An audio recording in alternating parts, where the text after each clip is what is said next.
జంబూ కపుర రంధ్ర అగ్రహారం నక్క బొక్కలపాడు. వాట్? 2 ఊళ్ళు కలిపి ఒకే చోట పెట్టారా? This is two match. Come on go.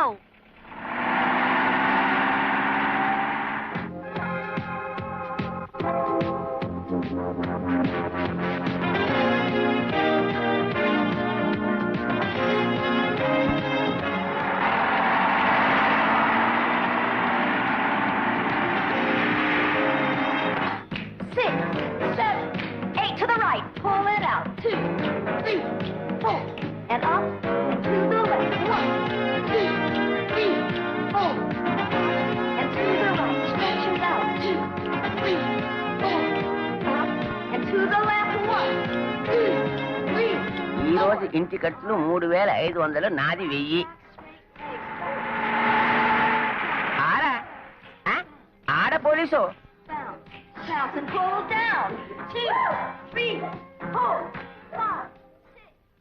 ఇదంతా నువ్వేనా? నేనలే. ఏం భాష ఇది? మలయాళం. లంచం కాదు, సంబళం. సంబళమా? ఏమిటమ్మా, ఎంత పోలీస్ ఆఫీసర్ అయితే మాత్రం మగాన్ని పట్టుకుని అంత దబాయిస్తావా? ఎంత తెలియలేదు. షడప్. ఇంటి యజమాని ఎక్కడ? 1 2 3 4 5 6 7 8 forward big circle 5 6 7 8 and back arms shoulder height 5 6 7 8 forward 5 6 7 8 knuckles down hard 5 6 7 8 and forward big circle come on 5 6 7 8 and back. ఇది పోలీస్ గ్రౌండ్ కాదు. ఎవరి కోసం వచ్చారు? నువ్వేనా మిస్ నీరజ? కాదమ్మా. ఈ ఇంటి యజమాని మీరేనా? అవును, నేనే.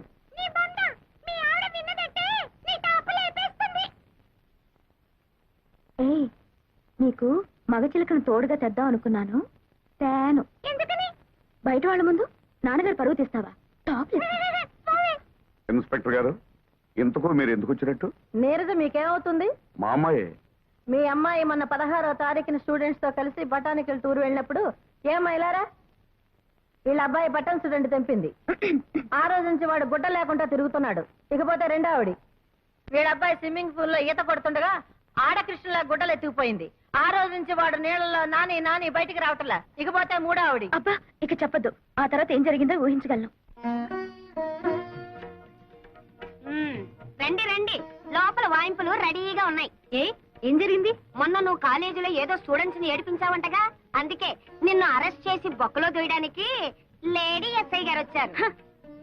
లేడీ? జెంట్సే నన్ను చూసి కింద పడతారు, లేడీ వచ్చిందా? ఆ లేడీ ఎస్ఐను ఒక్క నిమిషంలో నాకు సల్యూట్ చేసేలా చైనా. 100 రూపాయలు పెట్టు. సరే. నువ్వేనా మిస్ నీరజ? ఎస్. మొన్న 16వ తారీఖున బొటానికల్ టూర్ లో జరిగిందేమిటో వివరంగా చెప్పి స్టేషన్ కి నడు. Offence is the best defence అని వాళ్లే ముందు నా మీద కంప్లైంట్ ఇచ్చారనమాట. ఆహా, సరే. ఈ 16th దిస్ మంత్ 16. ఆ రోజు డిఎస్పీ అంకుల్ ఇంటికి లంచ్కి వెళ్ళాను. నేను వాళ్ళ అమ్మాయి పద్మ క్లాస్మేట్స్. ఎలాగో డిఎస్పీ అంకుల్ ఇంటికి వెళ్తున్నాం కదా అని ఓ మెమరాండం తయారు చేసి ఆయనకి ఇచ్చాం. మెమరాండము? అదేంటే? దీపంతా నువ్వు ఊరుకోవయ్యా. ఈ మధ్య కాలేజ్ లో ఈ టీజింగ్ ఎక్కువైంది, రైట్? అదే. అల్లరి చేసే స్టూడెంట్స్ ని అరెస్ట్ చేసే ఉమెన్స్ ప్రొటెక్షన్ సెల్ పెట్టమని అంకుల్ అడిగాం. am I right? కరెక్టే కదా? It's all right. దీనికి కరెక్ట్ అయిన ఎస్ఐ ఆరాలేదు బోరాలేదు, నువ్వు నోర్మి.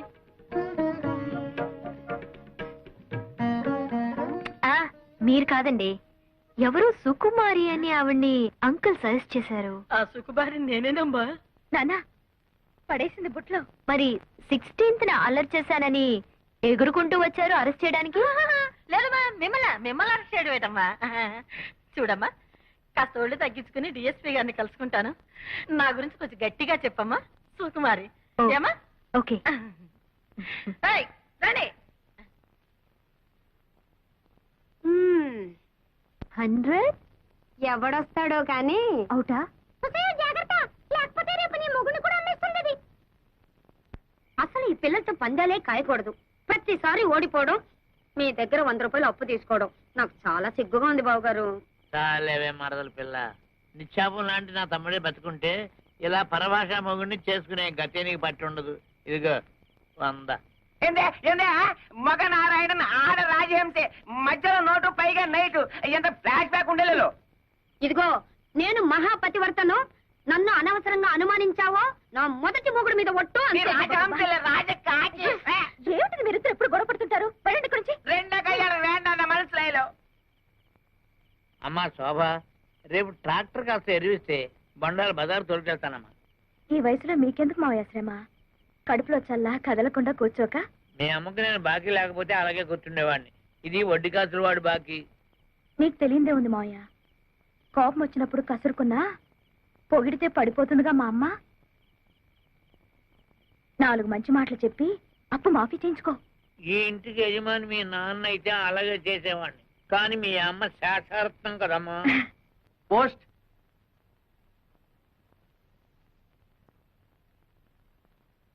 ఎక్కడి నుంచి ఆ ఉత్తరం? అమ్మాయి చదివే కాలేజీ నుంచిలా ఉంది. ఏమిటి మమ్మీ, కాలేజ్ నాకు మాత్రం అల్లరి చేయరా? చేస్తారే. మొన్న పోలీసు రిపోర్టు, ఇవాళ కాలేజీ నుంచి రిపోర్టు. ఏమిటి ఇదంతా? అదంతా అబద్ధం మమ్మీ. వాళ్లే అల్లరి చేసి నా మీద కంప్లైంట్ ఇచ్చారు. నేనెంత చెప్పినా ప్రిన్సిపల్ నమ్మలేదు. ఒకసారి వెళ్ళి మీ పెద్దక్కని తీసుకురా, మాట్లాడాలి అన్నారు. పెద్దక్కయ్యా అదేవరే? అదే నాకు అర్థం కాలేదు మమ్మీ. మా శోభ నేను కవల పిల్లలు అండి, నాకు వేరే అక్కలు లేరు అని చెప్పాను. ఎంత చెప్పినా నమ్మదే. విషయం ఏమిటంటే మా ప్రిన్సిపల్ ఒకసారి నిన్ను నాతో చూసి మా పెద్దక్కయ్య అనుకుందట.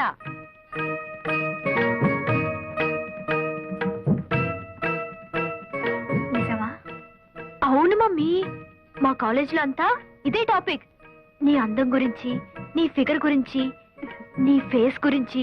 అవును మమ్మీ, నీ ఫిగర్ ఎలా మెయింటైన్ చేస్తున్నావు? దానికి రహస్యం ఉందిలే. మర్చిపోయాను మమ్మీ, వీడియో షాప్ లో రేఖ ఎక్సర్సైజ్ క్యాసెట్ వచ్చింది. రెంట్కి తీసుకురానా? మనకేం కరమే, వెళ్ళి కొనుక్కురా. Okay mummy. వెళ్ళు వెళ్ళు, ఈ మేకప్ చేసుకోవాలి.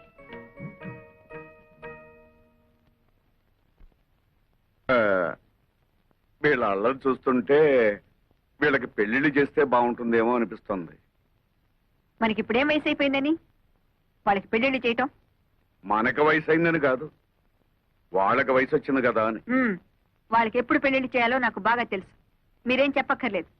అలాగే నీకెప్పుడు చేయాలనిపిస్తే అప్పుడే చెయ్యి, కానీ చేసేటప్పుడు మాత్రం ఒక్క విషయం మర్చిపోకు. ఏమిటో? అదే, మన ఇద్దరు పిల్లల్లో ఒకదాన్ని నా మేనల్లుడికిచ్చి పెళ్లి చేస్తే విడిపోయిన మన 2 కుటుంబాలు ఒకటవుతాయి కదా అని. ఆహా, ఇది నా అభిప్రాయమే కాదు, మా అమ్మ ఆశ కూడాను. ఓహో, మీరొక కొడుకు, ఆవిడొక తల్లి. మీకో అభిప్రాయం, ఆవిడకొక ఆశ. మీ అభిప్రాయం మీద నమ్మకం, ఆవిడ ఆశ మీద గౌరవం 20 ఏళ్ల క్రితమే పోయాయి. వాళ్ళు నా కూతుళ్ళు. వాళ్ళ బ్రతుకులు మీరు ఆశించినట్టుండవు, నేను కోరుకున్నట్టుంటాయి. అర్థమైందా? ఆ అర్థమైంది. ఏదో చెబితే వింటావు కదా అనుకున్నాను, వినవని కూడా నాకు తెలుసు. ఆ దరిద్రాలన్నీ ఇంట్లో పెట్టుకోవద్దు.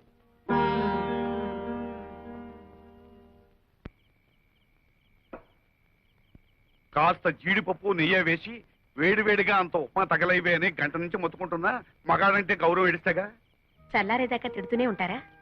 తెచ్చి గంట సేపు అయింది, తినండి. అయినా అంత మొండి పట్టుదల ఏమిటో నాకు తెలియకొడుతాను. ఈడొచ్చిన పిల్లలకి పెళ్లిళ్ళు చేద్దామంటే అప్పుడే తొందర ఏమిటి అంటుందా? అసలు రహస్యం ఏమిటంటే వాళ్ళ పెళ్లిళ్ళు చేస్తే ఈవిడ గారు వయసు ఎక్కడ బయటపడుతుందో అని భయం. పిల్ల కావాలని పెళ్లి కూతురుగానే ఉండాలని ఆశ. అవును, నీ వయసు అంతే.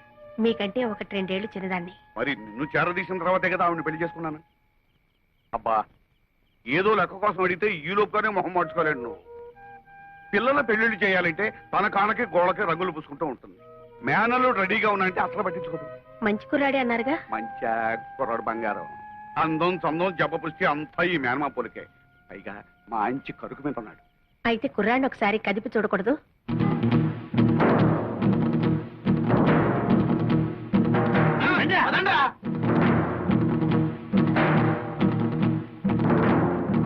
ఎవరండి ఇంట్లో? రండి బయటికి, బయటికి రండి. ఎవరు బాబు మీరు? ఎవరు కావాలి? మీకోసమే వచ్చాం అమ్మగారు. నాన్న నువ్వు ఊరుకోమ్మా. అమ్మాయి ఇది నా కూతురమ్మా. వేల్లో నోరెట్నా కొరకలేని అమాయకులం. అవునమ్మగారు. అలాగా, పాపం ఏమైంది? స్టమక్ అయ్యింది. తమ్మక్క అవునమ్మ గారు, కడుపు పెళ్లి చేసుకుంటాన్ని మోసం చేశాడు. ఎవరు? మీ మనవడమ్మగారు. నా మనవడా? మీ మనవడే స్టమక్ చేశాడు. పైగా నో మ్యారేజ్ అంటున్నాడు. ఇప్పుడు ఆ స్టమక్ ఎలా పోద్ది? మీరు చెప్పేది నిజమా? మీ మనవడిని పిలిచి అడగండి, నిజం అబద్ధం తేలిపోతుంది. వెంకటేశ్వరా, నాయనా ఏమిటమ్మా? ఆకరా, వీడు చెప్పేది నిజమేనా? ఏం చెప్పారమ్మా వీళ్ళు? ఆ ఈ స్టమక్ మీదేనని చెప్పాం. ఎవరా ఈ అమ్మాయి? నీకు తెలుసా? ఆ, అయితే వాళ్ళు చెప్పేది నిజమే అనమాట. అబ్బే, ఈ రోజుల్లో రామ అంటే భూత అయిపోయిందమ్మా. గుర్తునే సరదాగా అలా ముట్టుకున్నాను. ఏమిటో అది అలా అయిపోయింది. గురుగారు, అమ్మమ్మ గారు లోపలికి వెళ్ళారు. సీపీలు తిరగారు కదా. అబ్బే, బాగానే ముట్ట చెప్పుతులే గానీ అది తీసుకుని మీరు వెళ్ళండి. మిగతా విషయాలు నేను తర్వాత ఒరే, చేయి పట్రా. నాకెందుకమ్మా, వాళ్ళకి చేయి చాపరా. వెళ్ళు, వెళ్ళి దాని మెళ్ళో కట్టు. అమ్మో, ఇది మా పోషణలో లేదండి. దానికి తాళి కడితే నాకు అమ్ములుగుద్దండి. మధ్యలో నువ్వెవరవయ్యా? దాని మొగుండండి. మీ మనవడ గారు ఏదో నాటకం ఆడమంటే ఆడేం గానీ నా పిల్లల్ని నేను ఎక్కడ త్యాగం చేయగలనండి? ఈ గొడవలన్నీ మాకని, మా డబ్బులు మాకు ఇచ్చాను వెళ్ళిపోతాం. రై ఎవరో మీరు? అయ్యో, రే వెంకట సుబ్బయ్య, నువ్వు ఈ ఊర్లో ఉన్నావేట్రా? పెళ్లి చేసుకుని దత్తతకు వచ్చాడులే. ఏరా నీ పెళ్ళమేంటి? అవునండి. అది సరే గాని కత్తులు కర్రలు పుచ్చుకొచ్చారు, ఏమిట్రా గొడవ? ఏం చెప్పమంటావు మామయ్య, 27 ఏళ్ళు ముడ్డి కిందకు వచ్చినాయి. నా పెళ్లి గురించి ఆలోచించదు అమ్మమ్మ. బంగారం లాంటి సంబంధాలు వస్తున్నాయి, కనీసం చూడ్డానికి కూడా రానివ్వడం లేదు వాళ్ళని. ఇలాంటి నాటకాలు ఆడితే అమ్మమ్మ అర్థం చేసుకుని పెళ్లి చేస్తుందని ఏదో చిన్న ప్లాన్. ఒరే వెంకన్న, నాకు మాత్రం లేదట్రా నీకు పెళ్లి చెయ్యాలని. ఏదో మీ మేనమావ పెళ్ళాన్ని ఒప్పించి వాడిద్దరు కూతుళ్ళో ఎవరో ఒకరిని నువ్వు చేసుకుంటే ఎప్పుడో విడిపోయి నీ 2 కుటుంబాలు మళ్ళీ నువ్వు ఒకటి చేస్తావని కదరా నా ఆశ. అది ఈ జన్మలో జరగదాము.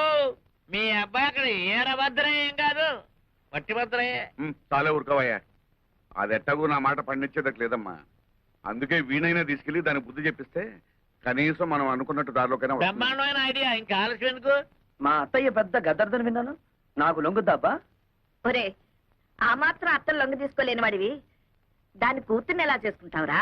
ఇదిగో అమ్మమ్మ, మరీ అలా తీసేవాక నన్ను. ఇంత రెచ్చగొట్టిన తర్వాత నేను ఊరుకుంటానా? మామయ్య రెడీ.